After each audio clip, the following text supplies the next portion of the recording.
الحمدللہ وحدہ والصلاة والسلام علی من لا نبی بعدہ اما بعد فاعوذ باللہ من الشیطان الرجیم بسم اللہ الرحمن الرحیم یوم یجمعکم لیوم الجمع ذالک یوم التغابن ومن یؤمن باللہ ویعمل صالحا یکفر عنہ سیئاتہ ویدخلہ جنات تجری من تحتها الانہار خالدین فیہا ابدا ذالک الفوز العظیم۔ سبحان اللہ۔ جس دن وہ تمہیں حشر کے روز اکٹھا کرے گا، یہ دن گھاٹے میں رہنے والوں کو جاننے کا ہوگا، اور جو شخص اللہ پر ایمان لائے اور اچھے عمل کرے وہ اس کے چھوٹے چھوٹے گناہوں کو دور فرما دے گا اور اسے ان باغات میں داخل کرے گا جن کے نیچے سے نہریں رواں دواں ہوں گی، وہ ہمیشہ ہمیشہ انہی میں رہیں گے۔ یہ بہت بڑی کامیابی ہے۔ آج ہماری سورہ التغابن کی آیہ مبارکہ نمبر 9 کی تلاوت و ترجمہ کا شرف نصیب ہوا۔ سامعین، میں نے عرض کیا تھا جب سورہ تغابن کا ترجمہ و تفسیر کا آغاز ہوا تھا کہ سورہ تغابن کا جو نام ہے یہ اس آیہ مبارکہ میں ایک لفظ استعمال ہوا ہے تغابن، اس بنیاد پر اس سورہ مبارکہ کا نام جو ہے وہ تغابن رکھا گیا ہے۔ بنیادی طور پہ تغابن یہ غبن سے بنا ہے۔ غبن جیسے آپ عام استعمال کرتے ہیں ہماری زبان میں، کسی چیز کو غبن کر لینا، چھپا لینا اور اس کے بعد رسوائی کا سامنا کرنا پڑنا، اسے عرب میں تغابن کہتے ہیں۔ تو گویا اللہ تعالیٰ نے اس روز جس دن لوگوں کی نیکیاں نہیں ہوں گی اور برائی جو ہے انہیں ہر بھلائی سے چھپا کر برائی کے راستے پہ ڈال دے گی، تو وہ دن ان کے لیے یوم تغابن بن جائے گا۔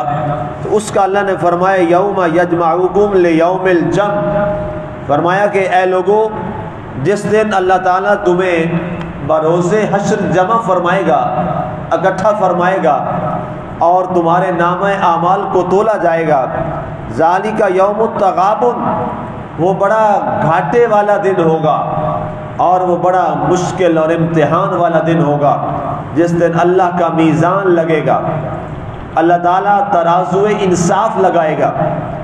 اب اللہ تعالیٰ کی ذات ویسے معاف کر دے تو اس کی مرضی ہے، چاہے فرعون کو بھی معاف کر دے، یہ اس کا اختیار ہے، اس کو کوئی پوچھنے والا نہیں ہے، وہ اللہ ہے۔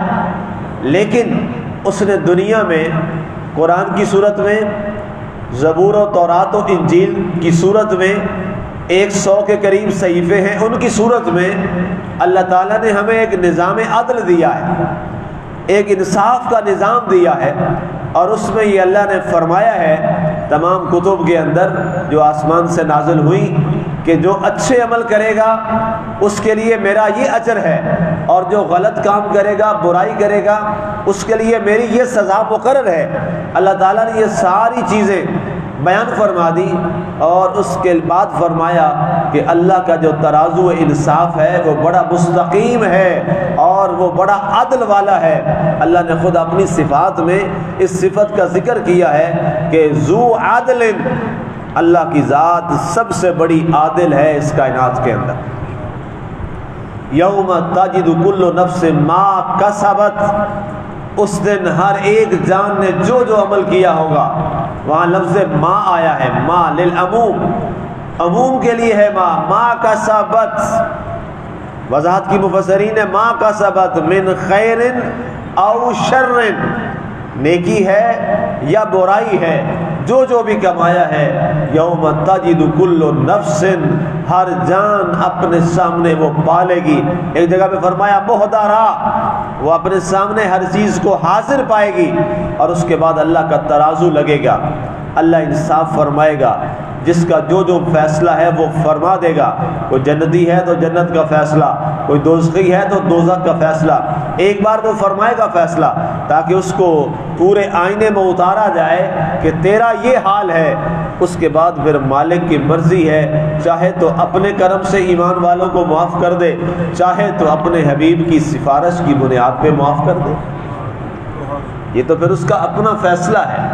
وہ تو جو چاہے گا پھر شفاعت کبریٰ کے ذریعے معاف کر دے، وہ الگ بات ہے. لیکن ایک دفعہ جس کا جو جو عمل ہوگا وہ اس کے سامنے ضرور عیاں کیا جائے. یہ نہیں لکھا ہوا کہ جناب ترازو نہیں لگے گا. اللہ نے جگہ جگہ اس کا ذکر کیا ہے. ترازو انصاف اور ترازو عدل تو لگے گا، پورا پورا انصاف کیا جائے گا. اور اسی انصاف کا مظہر اگر آپ نے دیکھنا ہو کہ اللہ تعالیٰ کیسے عدل کرے گا، اس کا اظہار ہمیں ذات نبی صلی اللہ علیہ وآلہ وسلم میں واضح طور پہ نظر آ جاتا. آپ نے دنیا میں آ کر اس کائنات میں کیسا نظام عدل قائم کیا. آج لوگ 100 بہانے بناتے ہیں. شیخ سعدی فرماتے ہیں نا، خوئے بدرہ بہانہ بس یار، کہ جس کی نیت ہی بری ہو نا وہ بہانے بڑے پھر بنا لیتا ہے. خوئے بدرہ بہانہ بس یار.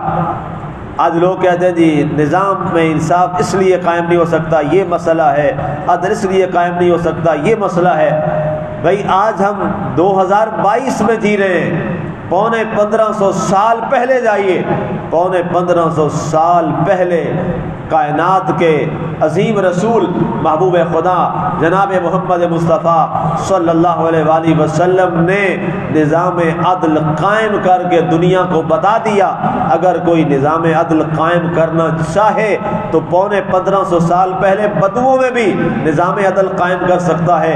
جہاں تھا ہی بادشاہت کا نظام، جہاں تھا ہی قبائل کا نظام، جہاں تھا ہی غریب و امیر کا نظام، جہاں تھا ہی غلاموں اور سرداروں کا نظام، ان سرداروں کے سامنے بھی آقا کریم علیہ الصلوۃ والسلام نے غلاموں کو بھی حقوق لے کے دیے.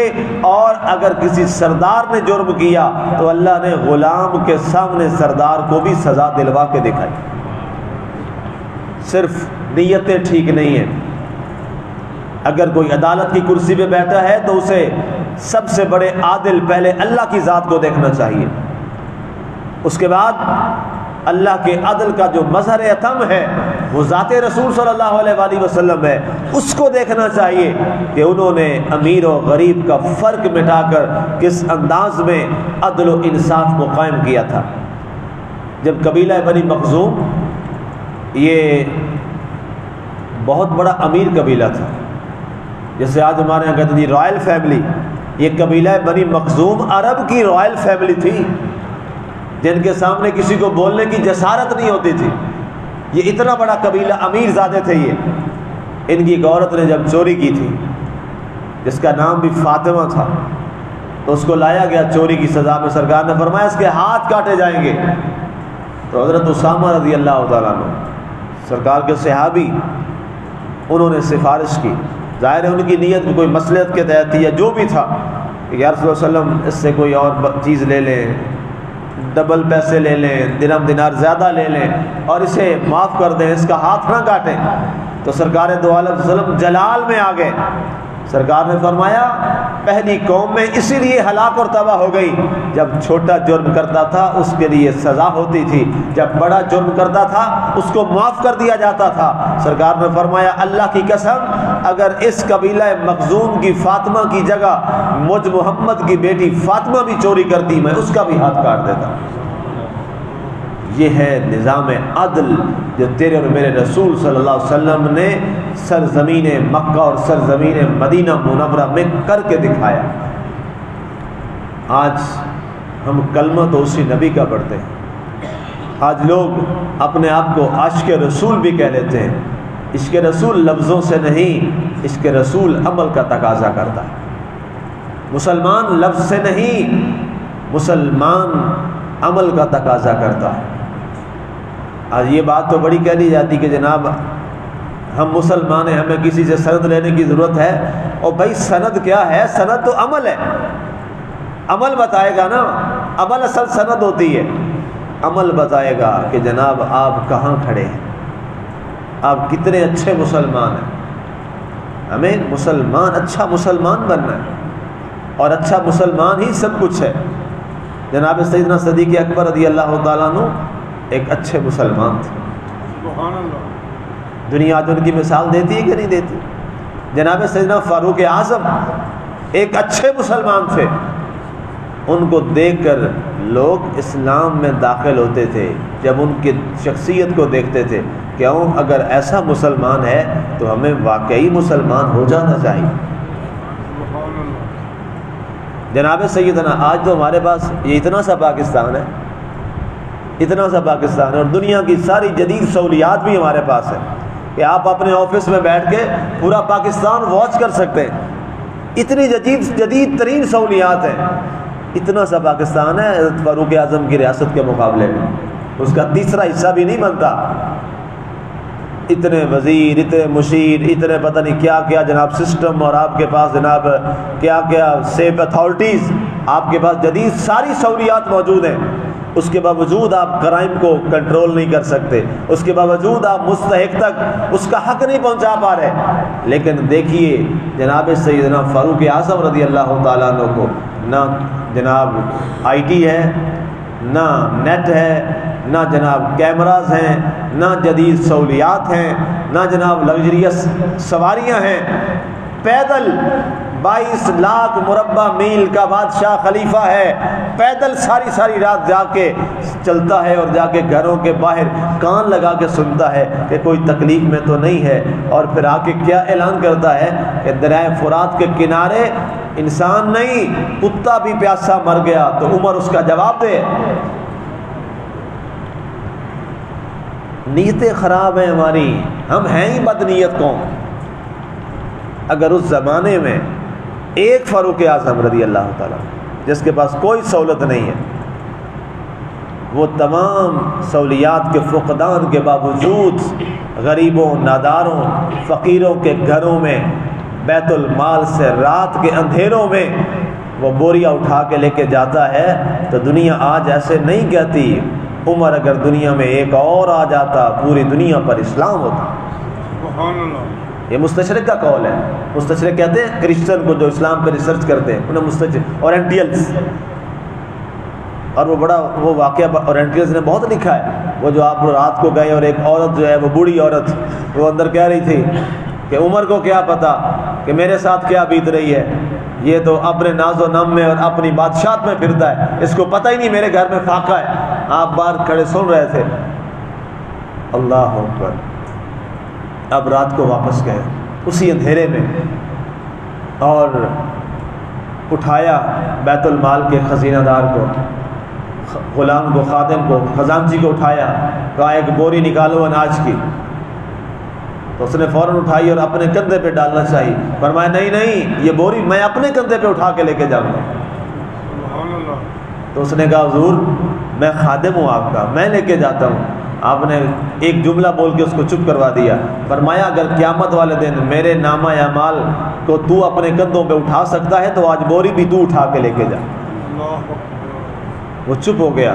آپ نے وہ اناج کی بوری کندھوں پہ ڈالی، اور اس بڑھیا کے گھر رات کو ہی، کتنا کوئک ایکشن ہے، رات کو ہی لے کے گئے، اور اس بوڑھی سے کہا بڑی بھی، بتایا نہیں میں عمر ہوں۔ عمر بیچارہ اکیلا ہے، کوشش تو کرتا ہے، دن رات محنت کرتا ہے، لوگوں کا خیال رکھتا ہے، لیکن اکیلا ہے۔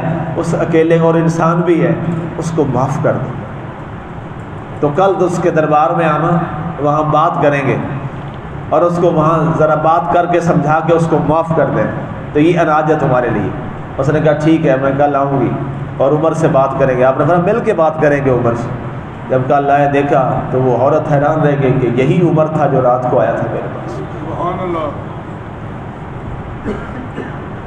یہ ہے مسلمان۔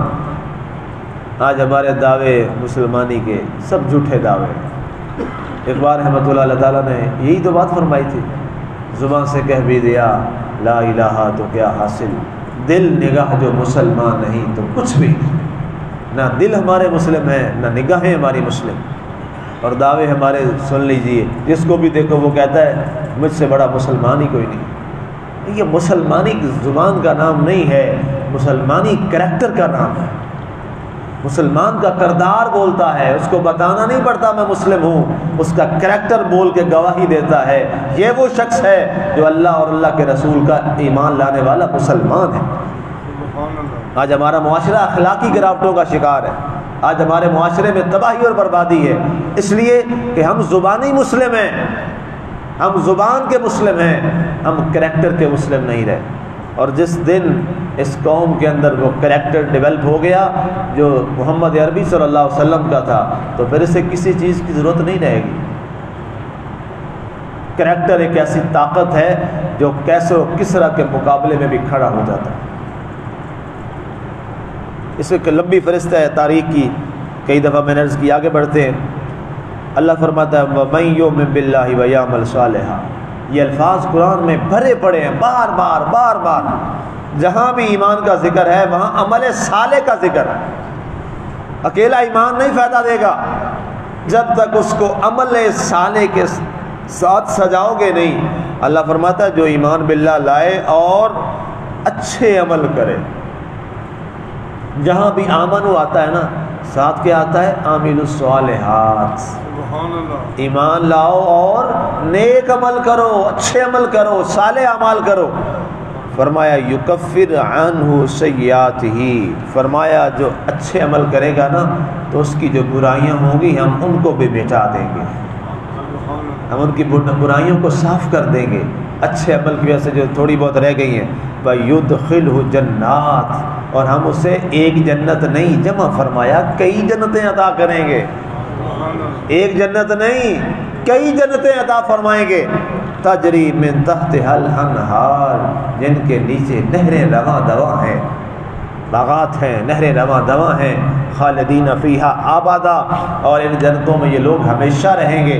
ذالک الفوز العظیم، یہ سب سے بڑی کامیابی دنیا میں۔ کامیابی سب سے بڑی کیا ہے؟ ایمان اور عمل صالح۔